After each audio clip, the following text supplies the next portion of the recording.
Part 1. What is linguistics? Linguistics is the scientific study of language. It looks at all parts of the phenomenon of language, including how sounds are made, how they are processed and decoded, how words are put together, and how they're used to create meaning. Language has fascinated humanity since it was invented, and it is a fundamental part of the human existence. In this series of lessons, we will cover all the different aspects of linguistics to give you an expansive overview of the subject that will provide a solid foundation for future studies. What are the different subjects in linguistics? Phonetics, phonology, syntax, morphology, historical, pragmatics, semantics, sociolinguistics, history of linguistics. At first, the term was called philology, but eventually that term got replaced with the term linguistics. The term linguist used to mean a student of languages, not a student of linguistics. But as the field grew, the term became associated with the field, and now the term polyglot is often used to describe those who like learning languages. One of the very first linguists was a man named Panini, who lived in the northwestern part of the Indian subcontinent sometime between 600 and 400 BC.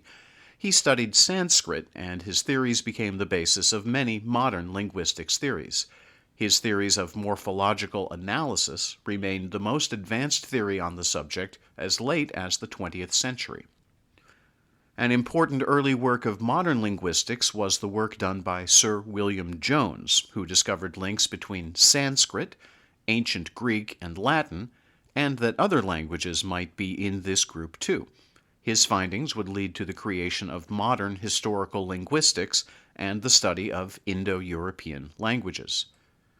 Another important work that came later on was Grimm's Law, which explained how sounds changed from Proto-Indo-European into Proto-Germanic, which is the ancestor of the Germanic languages. This law showed the connections between the Germanic languages, English, German, Dutch, Swedish, and so on, and the other Indo-European languages like Spanish and Russian. In addition to Grimm's Law, there was a lot of work done on other Indo-European languages that eventually allowed linguists to reconstruct the language of the Indo-Europeans, which got the name Proto-Indo-European.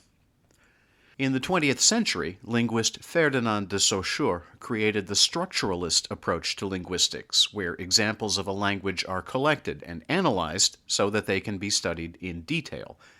This allows the individual elements of the language, such as phonemes and morphemes, to be classified and investigated. This work was later added to by Edward Sapir and Leonard Bloomfield. In the 1960s, Noam Chomsky's generative grammar added to the number of fields in linguistics. Sociolinguistics from William Labov and systemic functional linguistics and psycholinguistics were also added to the overall field of linguistics.